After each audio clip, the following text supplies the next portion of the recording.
მშვიდობა ქართველებო, დღეს ჩვენ გვექნება განხილვა იმ საკითხზე, რომელზედაც შეგვიდით ლაივში რამოდენიმე დღის უკან და ეს გამოიწვია რაღაც მომენტის ზოგჯერ პროვოცირებასაც კი აკეთებს იმისათვის, რომ გაიხსნას დიდი ხნის საიდუმლო. მეგობრებო, იცით კარგად, რომ ეს ვიდეო იქნება ჩვენი სამფეროვანი დროშის შესახებ საუბარი და განხილვა. და ამ ვიდეოს სათაური იქნება ასე რიგად, სულელისათვის სწავლება და მკვდრისთვის სწავლობა ერთი და იგივეა. ამიტომ ძალიან გთხოვთ, ვინც ქვემოთ დააკომენტარებთ. სანამ დააკომენტარებთ, უბრალოდ ცოტა დაფიქრდეთ, ჯერ მოусმინეთ ამ ვიდეოს, კარგად ხელმეორედ, ხელმესამედ მოусმინეთ და ძალიან გთხოვთ, სისულელი არ დაწეროთ, იმიტომ რომ მე რაც სათაური ვთქვი, სულელისთვის სწავლება და მკვდრისთვის სწავლობა სულ ერთიაო, აი ესეთ პოზიციაში თავს ნუ ჩაიგდებთ. ვინაიდან, ჩემო კარგებო, მე რო ვთქვი სახალხოდ თბილისში, პრომკავშირების შენობაში, ეს მე რამოდენიმეჯერ მქონდა გაჟღერებული. ჩემს, ასე ვთქვათ, YouTube და Facebook გვერდზე. ვთქვი მიზეზიც თუ რატომ არ შეიძლებოდა ამ დროშის წარება და აფრიალება. მე მგონი, აბსოლუტურად მეოთხე, მეხუთე კლასის ბავშვის გასაგები რო ყოფილიყო, ისე ახსენი ყველაფერი. და თუ ჩემს ნათქვამს და იმას, რაც მოხდა რეალობაში ორჯერ ბოლო წინა საუკუნეში და შემდეგ კიდე ამის წინა საუკუნეში და იმის წინა საუკუნეში და თუ შეჯერების გონება და აზრი თუ ვინმეს ჰქონდა, უნდა მივხვდარიყო თუ რას ნიშნავდა. სხვათა შორის იქ მსდომნი კიდე ბევრი დამეთანხმა და არა მარტო იქ მსდომნი, არამედ პრეზიდიუმში მსდომნი. და რატომღაც ჭაბუკაშვილმა ეს გამოიტანა საჯარო თავის გვერდზე იმის მაგია, რომ ჩემთან ჩართულიყო ლაივში და სახალხოდ განეხილა მეგობრულად და ადამიანურად და დელიკატურად ყველაფერი, ეს მან მხოლოდ თავის გვერდზე განიზრახა და ამისთვისაც მიიღო პასუხი პირადში შემდეგ. მაგრამ ამაზე შემდეგ ვილაპარაკოთ. მეგობრებო, მოკლედ იმის შემდეგ, რაც 4 წლის უკან ზუსტად მახსოვს, როდესაც მე ეს აზრი მომივიდა, რომ ეს არ არის ჯერ ერთი ის დროშა, რომელიც ჩვენ საქართველოს მით უმეტეს ეროვნულ დროშის სიმბოლოს წარმოადგენს ეს თქო. და რატომ?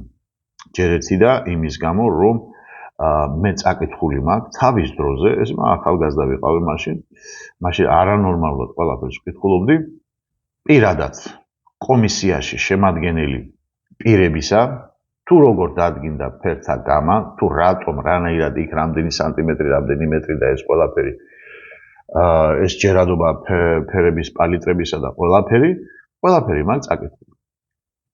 და ის დღესავით მახსოვს. უბრალოდ ვერ გავიხსენე სად და რომელში.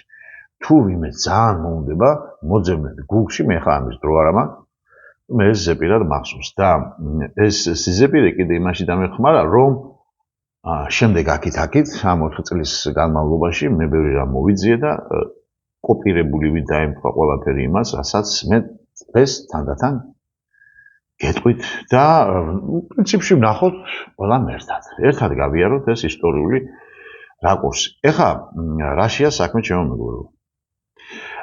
მე რამდენჯერ მხილება გამიკეთებია, რამდენჯერ რაღაც ორგანიზაციები, პოლიტიკური პარტიები, ვინც მე ყვალში მომზებს, რა თქმა უნდა, მე კარგად იციან, რომ მსოფლიო იმართება სიმბოლოებით და არა კანონებით. თუ ვინმეს გონია, რომ რაღაც ვიღაცა კონსტიტუციას კანონს ჩაბეჭდავს, ხელს მოაწერს, მე გადაბეჭდავს, გადმოწერს ყველა მთავრობა თავის ჭკუაზე და თუ ფიქრობს ვინმე, რომ ამ კანონებით იმართება ეს ქვეყანა, ის ფერადი სათვალებით უყურებს ამ ქვეყანაზე ცხოვრებას საერთოდ. და ეს მე არ მithქვამს მარტო ჩემო კარგებო, არამედ ეს თქვა დიდმა კონფუციმ, რომ დედამიწას მართავს სიმბოლოები და არა რაღაც პროგრამები და პოლიტიკური პარტიები და პიროვნებები და ასე შემდეგ. კონფუცის ნათქვამია, შემოკარგებოდა და მე კიდე ბევრმა გადამიორდა და მე კიდე აგერ ვიმეორე. იმიტომ რომ დაამტკიცდი ბატონო ამაში. მსოფლიო იმართება სიმბოლოებით და მათემატიკური გათვლით. როგორც ჩაციკციკებულია მატრიცაში ისე. ეს ვინც თქვა, ისიც მედო რამდენჯერ. ეს არ არის ჩემი ნათქვამი მარტო. ბევრჯერ ნახეთ თქვენ აი ეს გახარიას სიმბოლოები დროშაზე რა თუ რა ფერები და რანაირი განლაგება და თუ ვისი და ვისი იყო და რას წარმოადგენდა და საიდან იყო მართული და ვისგან იყო ეს. ასევე ნებისმიერი პარტიის თუ გახსოვთ ეს ვიდეოები, ჩემო მეგობრებო, ყველა დროშას და თავის ლოგოზე გამოუჩნდებათ კუდი თუ საიდან იმართებიან და ვისი აგენტურა არიან ისინი. გესმით რა შეასაკმე. იმიტომ რომ ამას წყალი არ გაუვა. უბრალოდ ჩვენ არ ვიცით ეს სიმბოლოები. და ვინ სიმბოლოებს, ნუ ეხლა კონსპიროლოგიას ჩავირთ ეხლა რა თქმა უნდა ამ პანდემიის ჩართვის შემდეგ კონსპიროლოგიაც ავითვისე, ასე ვთქვათ, შევითვისე და ნუ ჩემი ცოდნას დამეხმარა, ადრინდელი რაც უნდა ისტორიაში, მეცნიერებაში, რა ვიცი, სხვადასხვა განხრაში ესეც დამეხმარა და ერთად სინთეზში გამოვიდა ამხელა ინფორმაციები, რომელსაც მე თქვენ გიმხეთ სენსაციები და სასწაულების სახით, რომელსაც საქართველოში ჯერჯერობით ვერავინ ვერ აკეთებს. ეს თავისკებაში არ ჩათო, ეს არის ინფორმაცია, რომელიც ბევრმა არ იცის. ჩემმა მეგობრებმა იციან. ვინც ახლებურად დაიწყებს ახლა ყურებას, იმათთვის ვამბობ და იმიტომ რომ წინასწარ ენის ტილიკინი არ დაიწყო. და თუ რამე გაინტერესებდა, თუ საერთოდ პირველად ახარ შეხება ჩემ გვერდზე და ჩემ პირველად გაიცნო, მაშინ ჯობია ჯერ დამეკითხოთ რაღაცა და მოგცეთ საბუთები და გადახედოთ. და მერე იმჟელოთ გემაიზე მე დაწეროთ ის კომენტარი. კარგით, მეგობრებო. მოკლედ სიტუაცია გვაქვს ასეთი. განიხილება სამფეროვანი დროშა, რომელიც ცნობილია ჩვენში ეროვნული დროშის სახელით და მასზე მიდის, ასე ვთქვათ, აქცენტირება რატომღაც თითქოს დროშით შეიძლებაოდეს განისაზღვრებოდეს ადამიანის შინაგანი ბუნება. თითქოს ამ დროშით ან რაღაცა სიმბოლოთი შეიძლებაოდეს ადამიანის მენტალიტეტის გაზომვა ან პატრიოტულობის გაზომვა და აწონდაწონვა. მაგრამ ეს რაღაცნაირად ხდება ისე, რომ თითქოს აი როგორ არის, ჩემს მიმართ ახლა როგორ მოხდა ბოლო დროებში.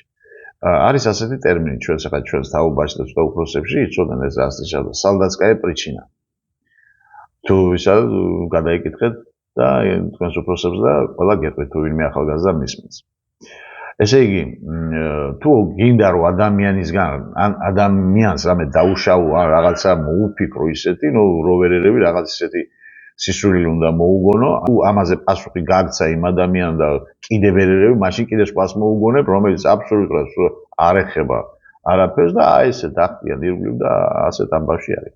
თუმცა დროშა ეს არის ერთ-ერთი სიმბოლო, რისთვისაც შეიძლება ადამიანმა, ასე ვთქვათ, კი ბატონო, ხან თავის გაწირვა დროშის გამო ძალიან იშვიათად თუ სოფლიოში, მე არ ვამბობ საქართველოში, სოფლიოში მომხდარა, მაგრამ იმიტომ რომ ეს იყო სიმბოლიზაცია შენი ქვეყნისა, შენი ხალხისა და მის თავდადების და ასე შემდეგ და ასე შემდეგ. ხო?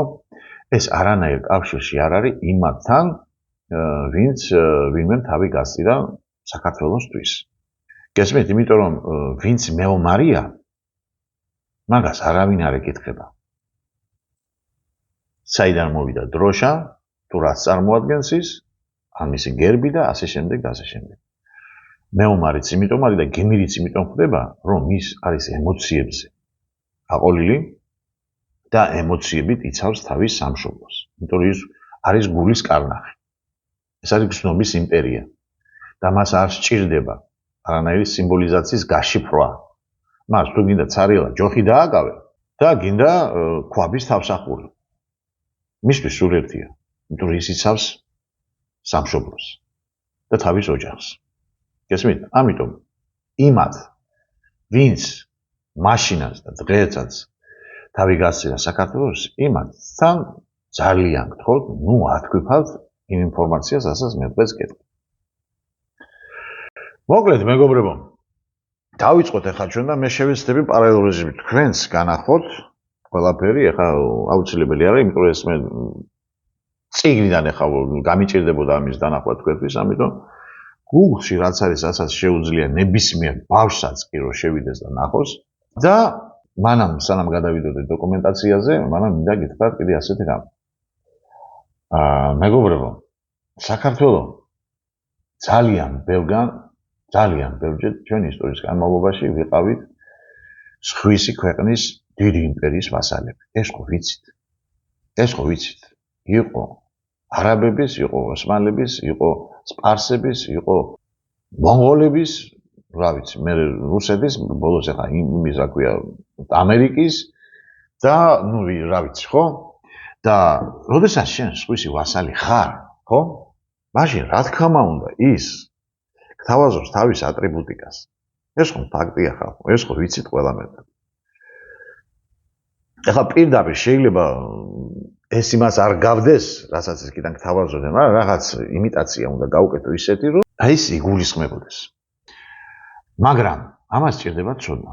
ამას სჭირდება გარკვეული ცოდნა, გარკვეული თვალთახედვა და ცოტა გონიერებაც, რომ მიხვდე თუ რა ეშმაკობები იმალება ამა თუ იმ სიმბოლოში, გერბში, დროშაში თუ ასე შემდეგ, ვინაიდან კარგად ვიცით ყველა მეტად, რომ ეშმაკი დიახაცო დეტალებში იმალება. კარგით, დავიწყოთ ახლა მეგობრებო ჩვენ ეს და მე პარალელურ რეჟიმში გადაგთავთ იმ საიდუმლოებაში, რომელიც უნდა გაიხსნას დღეს. და კიდევ ერთხელ გეუბნებით მეგობრებო, ჩართეთ ყველა თქვენი სამეგობრო სანათესაო, ცნობილი უცნობი ადამიანი ჩაუგდეთ ეს ვიდეო, რომ გაიგონ სიმართლე. მაგრამ როგორც ჭაბუკაშვილმა თქვა, დაწყევლილიო, მე ისეთი არ მithქვას, გათარსულია და მე მართლმადიდებლური არისო, კაცო. მართლმადიდებლს რას მიკეთებენ? ეგ მეორე საკითხი და ამაზე მე მექნება საუბარი. კარგით, მოკლედ მეგობრებო, პირველი არის ასეთი ინფორმაცია. საქართველოს სამფეროვანი დროშა პირველად 1917 წლის 19 ნოემბერს საქართველოს ეროვნულ ყურებაზე გამოჩნდა. თუმცა ოფიციალურად კანონი საქართველოს რესპუბლიკის დროშისა მიღებული იქნა 1918 წლის 10 სექტემბერს. ეხლა მე თქვენ მინიშნებებს გეტყვით და დაიმახსოვრეთ ძალიან თარიღები. პირველად 1917 წლის 19 ნოემბერს გამოჩნდა ეს დროშა. 17 წლის 19 ნოემბერს დაიმახსოვრეთ. შემდეგ მივდივართ. ხელოვნების კომისიის მიერ წარდგენილი კანონპროექტის საფუძველზე 1918 წლის 10 სექტემბერს ეროვნულმა საბჭომ მიიღო კანონი საქართველოს რესპუბლიკის დროშისა, რომელშიც აღნიშნული იყო. პირველი, საქართველოს რესპუბლიკას აქვს თავისი დროშა სამფეროვანი, წითელი და დააკვირდით. შვინდისფერი არის ფრჩხილებში. ეს ყველგან ასეა. სადაც უნდა წაიკითხოთ დოკუმენტი, მე არ გეუბნებით ახლა ვიღაცა ჰაერში. დოკუმენტი სადაც უნდა წაიკითხოთ, წერია ასე. წითელი და ფრჩხილებში წერია შვინდისფერი. ეს როგორც გითხრათ იმ კომისიის შექმნის დროს 2018 წელს იქ წერია თუ რატომ არის მე შვინდისფერი. ხა ვისაც გაინტერესებთ, იქ მოძებნ ძალიან მაგძელებს შავის და თეთრის ფერისა. მეორე, დროშა შეადგენს თეთრი ბუნი, თავში ბირთვითა და შუბის წვერით, ალამი, წითელი და ასე შემდეგ, ასე შემდეგ. ამაზე ხა არ აქვს მნიშვნელობა აბსოლუტურად. იმავე წლის 4 ოქტომბერს ეროვნულმა საბჭომ მიიღო კანონი საქართველოს რესპუბლიკის დროშის პროექტის შედგენის ხარჯისა, რომელშიც ვკითხულობთ შემდეგს. მიეცეს სახელმწიფოს ხაზინიდან მოქანდაკე იაკობ ნიკოლაძე საქართველოს დროშის პროექტის შედგენისათვის გასამრჯელოდ 3000 მანეთი. ამაზე მე აბსოლუტურად არაფერის არ მაქვს პრეტენზია, ვინაიდან ეს ჩვეულებრივი სტანდარტია, ასე უნდა ხდებოდეს და მაგრამ მე მინდა პარალელში ასე ვთქვათ გადაგამისამართოთ დღევანდელობაში, როდესაც მიშა სააკაშვილმა თითქოს შექმნა ახალი ჰიმნი, თითქოს. ყველამ ხო ვიცით ახლა რომ ის არ იყო ის ჰიმნი, რომელიც არ არის ეს მაღლაც დაწერილი. ხო ვიცით არა, ამაზე კიდე რამდენჯერ ხონდა. ეს არის მიწერილი, ანუ პლაგიატობა ჩაიდიდა მაღლაძემ თავის თავზე. მიწერა და ამისათვის მიიღო რამდენი ლარი ჯილდოდ? ხო, ნუ კარგი, ხა ეს სტანდარტია ასე ვთქვათ, მაგრამ უბრალოდ პლაგიატი როა ისა. კარგით. მივდივართ შემდეგ. ამავე წლის ნოემბერში თბილისის ოპერის შენობაში საქართველოს ეროვნული ყრილობის გახსნაზე სამფეროვანი დროშა უკვე გამოიფინა როგორც ეროვნული სიმბოლო. ამას დააკვირდით. ამას მნიშვნელობა აქვს და იმიტომ გეუბნებით. წინადადებებს, სიტყვებს, ტერმინებს. მესამე, უკვე მეოთხეა, ამ დროს რა თქმა უნდა, ნაციონალური თვითგამორკვევის საკითხი უკვე ღიად და ოფიციალურად დგას. უფრო წამყვანი თემაა ფედერაცია. ფედერალური სუბიექტობა. და ასე შემდეგ. თუმცა ორი აზრი არ არის, რომ ნაციონალური იდენტობა უკვე არსებობს და ასევე არსებობენ ნაციონალური ორგანიზაციები. ამასაც მნიშვნელობა ყველაფერს შემოკარგებო, ვინაიდან ახლა ჩვენ გადავალთ სწორედ იმ დოკუმენტაციის სანახავად, რომელიც უნდა გახსნათ ჩვენ ეს სენსაცია. მაგრამ ეს დაიმახსოვრეთ, თურმე ფედერაციაც, ფედერალური მოწყობაც ყოფილა პროგრამაში, თქვენ წარმოიდგინეთ და არ მინდა ჯერა ვთქვა და შემდეგ დავიწყოთ ახლა ჩვენ მედლის მეორე მხარე. გავხსნათ უბრალოდ. მეგობრებო, თქვენ თუ გახსოვთ, როდესაც მე უკრაინის საკითხებს განვიხილავდი და იქ რაც ხდებოდა манипуляციები, ბევრ რაღაცებზე, მაგრამ მე სიმბოლოებზე მქონდა დიდი აქცენტი აღებული მაშინ და ყოველთვის სხვადასხვა და ეს იყო უკრაინის დროშა და გერბი. გახსოვთ ეს კადრი? ფილმიდან მხილება. ეს მარცხნივ არის უკრაინული გერბი, მარჯვნივ არის ქორი, რომელიც არის ძველი რუსეთის ერთ-ერთი ოლქის გერბი იყო. მაგრამ ეს არ არის ქორი. შემოგარგებო. ვინაიდან თუ სათავეში დაგისვეს ურია, მინისტრი ყავს ურია, მესამე, მეოთხე, მეხუთე პირი და დანარჩენი კიდე ვინც ძირითადი მოთამაშეები არიან ურიები, მაშინ უნდა იცოდე, რომ იქ რაღაც არ შეესაბამება იმას, რასაც გეუბნებიან. მაშინ მოდით განვიხილოთ თუ რას ნიშნავს ეს გერბი. ეს არის მასერატის ფირმა და ლოგო, რომელიც აგერ თვით მანქანაზეა. ეხლა რა ვქნათ, რას მივაწეროთ? ეს უკრაინის გერბი არის ეს ქორი და აქვთ ამ სიმბოლოში იმის განმარტება, ვინც ამათ ეს დაუნიშნა ამ უკრაინელებს. მე თქვენ გითხარით, თუ კარგად გახსოვთ, სატანისტების სიმბოლოს განმარტავდი, რომ კათოლიკებს ვატიკანში თავდაყირა აქვთ ჯვარი. და ამას, რა თქმა უნდა, მას ახსნა აქვს. ისეთნაირ უნდა დააჯერო ხალხი. რატომ? იმიტომ რომ პეტრემ თქვა, უკაცო, მე რომ ქრისტესავით მაღლა ნუმაჭედა და არ ვიყადრებო მაგაზო თავდაყიდა დამკიდეთო. აი ხა იდიოტობა დააჯერეს ახლა რამდენ მილიონს, ხო? არა და ეშმაკმა ხო ვიცით, რომ ეშმაკი რო იტყვის, თუ ღმერთი იტყვის, რომ ეს ასეა, ეშმაკმა ყველაფერი თავდაყირა უნდა დააყენოს. ხო ასეა? კი ბატონო. ისინიც მივიდნენ და თავდაყირა დააყენეს ეს ჯვარი. დანარჩენი ვატიკანზე რაც ჰქონდა განმარტებული წინა ჩემს მხილებებშია და კარგად ხო ვისაც არ უნახიათ გიხილი. თუ რა სატანური სიმბოლოებით არის თვითონ ის საკონფერენციო დარბაზის და ყველაფერი. შემდეგ აი ეს არის უკრაინის გერბი და ეს არის ხაზარების ტამგას ეძახიან ამას. მე ქართულად არ ვიცი ეს მართლა სიტყვა ვერ გათარგმნი, რა თალისმანივით არის რა. ეს არის საგვარეულო ნიშანი, რომლითაც ხაზარები დაღავდნენ თავიანთ საქონელს ან ნივთს. გესმით ხალხო? ეს არის ერთი და იგივე, არც განსხვავება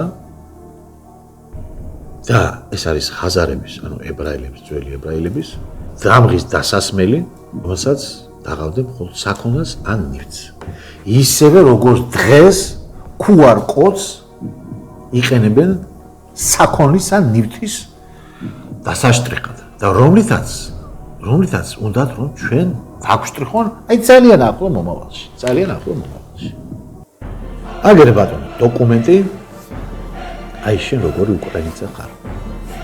ეს არის ძველი თათარო ხაზარებისგან შემდგარი იმპერია, რო ჰქონდათ იმ ტერიტორიაზე იმის გერბია ეს და აგერ თავარსარდალს სადაგ კერძზე გერბად დაბეჭდა. და სწორედაც რომ ამურიებს უნდათ ამ უკრაინის ადგილას მთელი ცენტრი გაეკეთებინა მთელი ახალი ხაზარეთისა. აგერ კიდევ შლემი, სადაც არის ზუსტად ეს სამ თითა, ასე ვთქვათ, და ვინმეს იქნება გონია რომ ესეც უკრაინის დროშა. ხო? უკრაინის დროშა არის? კი. მაშინ ეს რა არის? ქვემო ავსტრიის დროშა. ტყუპისალი. აბსოლუტურად. გადახვევა არ არის. 1 მილიმეტრში და 1 ტონალობაში კიდე ფერადობაში. ესეც ხაზარების ტამგა და ესეც უკრაინის გერბი. აი ბატონო, რაც არის ეს სინამდვილეში. აი სამ კაპი, სამთითარო ვთქვი, მე სპეციალურად გავ, ეს არის სამ კაპი ეშმაკის. ხედავთ ჩემო მეგობრებო, რა შეასაქმე? ესე იგი, იყო დრო, როდესაც რაღაცებს მალავდნენ. დადგა დრო, როდესაც უკვე აღარაფერს არ მალავ. გესმით რა შეასაქმე? რომ ეს დროშა არის თურმე ავსტრიის დროშა და გერბი კიდე რომელიც აქვს ეს სამკავიანი, თუ რას წარმოადგენს, ხო? კი. მე ეს ბევრჯერ კიდე ვილაპარაკე, თუ რომელ წელს და რომელ თარიღს დაიწყეს მასონებმა, ასე ვთქვათ, სატანისტებმა ღია კარის ღერო დაარსეს, გახსოვთ ესეც რო განახედოს, ღიად იყო საუბარი, შემოუშვეს. ქუჩიდან კიდე შემოუშვეს ხალხი, ჟურნალისტები შემოუშვეს, ყველაფერი და ღიად იყო ლაპარაკი. კი ბატონო, ჩვენ ვართ, ჩვენ განვაგებ, ჩვენ მყავს აღლუმი, ასე ვთქვათ. თემ სოფლიოში, ხო? და გეგმებზეც იყო საუბარი ღიად და ამას უკვე აღარავინ არც მალავს. უამრავი ინფორმაცია ყრია ყველგან ინტერნეტ სივრცეში და ყველა მიცის უკვე თუ რა არის მოსალოდნელი ხვალდაზე, ხო? კი, ჩემო კარგებო. ეხლა გავიხსენოთ იმას, რასაც ზემოთ გეუბნებოდით, რომ თუ შენ ხარ ვიღაცა დიდი იმპერიის ვასალი, მაშინ შენ იძულებული ხარ, რომ იმათი რაღაც კანონებით და რაღაც სიმბოლოებით უნდა იყო წარმოჩენილი. ხო, მაგრამ ეს ხდებოდა მანამდე როგორც ვთქვათ, შეფარულად, ეხლა არის ღიად. და ეხლა ის დრო, როდესაც შეფარულად იყო თქო, იმასა ეხლა რო ხსნით და სწორედ ამაშია ძაღლისთავი დამარხული.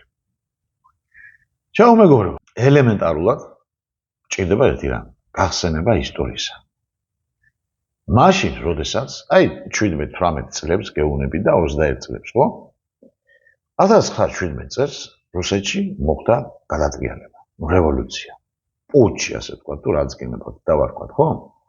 მოხდა, სახალხო რევოლუცია დაერქვა მას და სოფლიო სატანისტებმა, ასე ვთქვათ, მოიყვანეს მასონებმა, მოიყვანეს თავიანთი კაცი და თავიანთი ჯგუფი ლენინის თამადობით. რატომ? იმიტომ რომ დაემკვეთ ერთადერთი ამიწაზე ერთადერთი ძლიერი მართლმადიდებელი სახელმწიფო რუსეთის სახით. და ნუ რა თქმა უნდა, ურიებმა დასვეს თავიანთი წარმომადგენელი ლენინის სახით.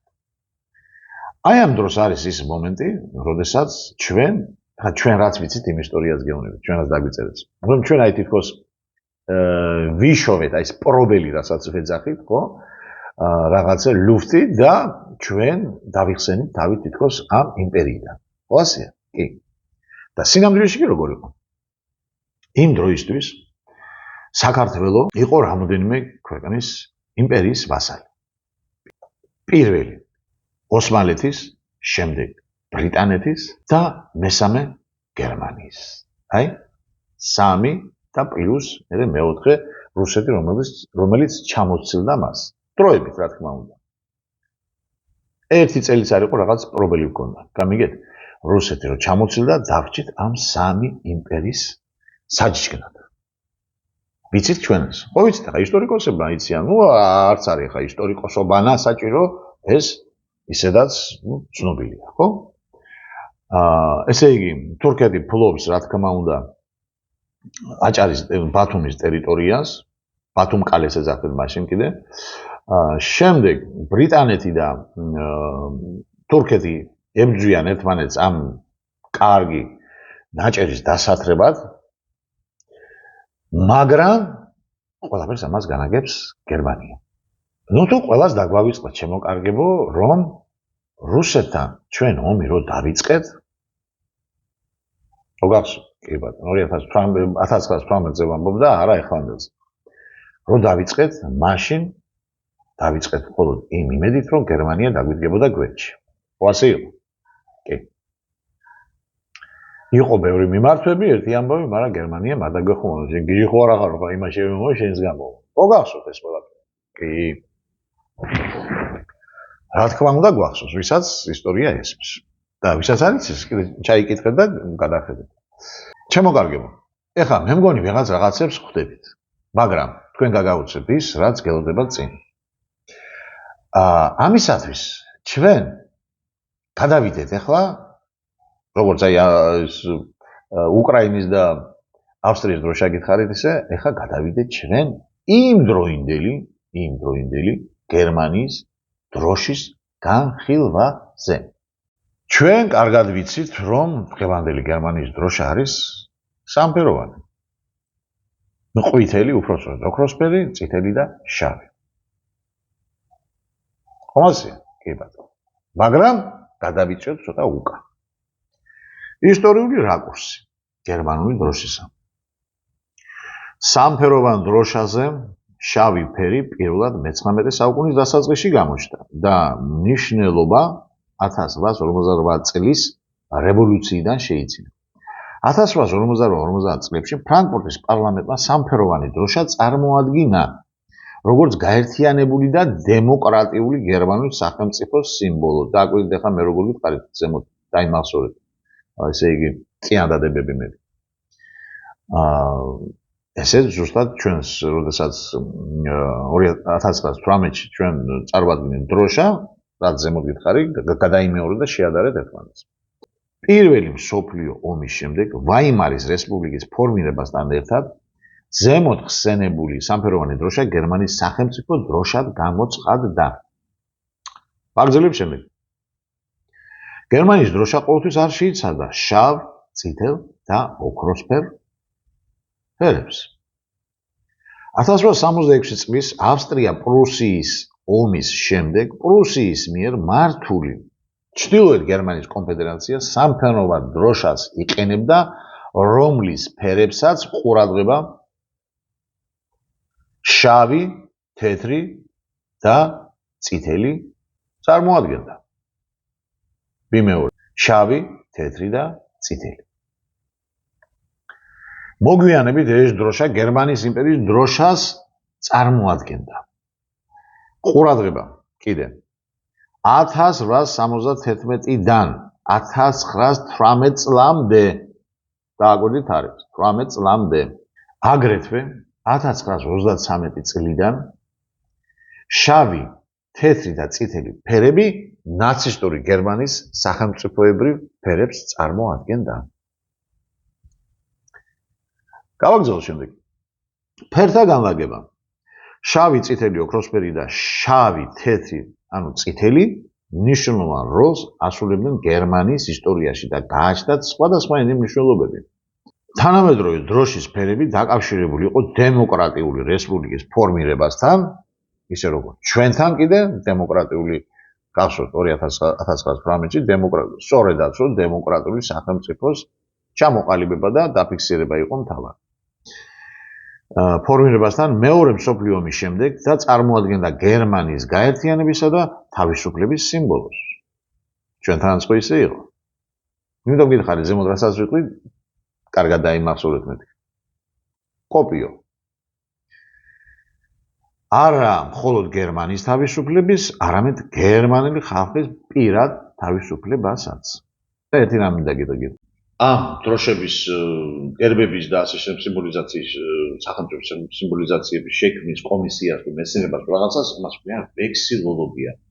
ამიტომ ჩემო კარგებო, ეხლა ზოგიერთი რო წერს, რომ აი შავი ფერი ზემოთ აქვს ჩვენს დროშას, რომ ეს ცუდია, იმიტომ რომ ნათელს კეტავს და იქით ვეღარ გავდივარ და ასე შემდეგ, ეს არის მართალი გითხრათ ცოტა აბსურდი, იმიტომ ეს არის პირდაპირ ჩვენ რომ ვხედავთ, ისე უყურებთ ამას ყველაფერს და ვექსილოლოგიას ისე არ არის, როგორც ბევრ სხვა მეცნიერებაში, ვინაიდან ისინი სარკისებრად აღიქვამენ ყველაფერს და სარკისებრად გადააქვთ შემდეგ სიმბოლიზაცია ქაღალდზე თუ დროშაზე თუ რაზეც იქნება. გესმით? ამიტომ შავი ფერი არ იგულისხმება რომ ის ზემოთ არის, თუმცა არის ზემოთ. შავი ფერი არის ქვემოთ. ასე უნდა იგულისხმოთ. ანუ პირუკ. ეხლა გავიხსნოთ თავად ფერთა გამა. თუ რას ნიშნავს გერმანულ, ასე ვთქვათ, დროშის მიხედვით.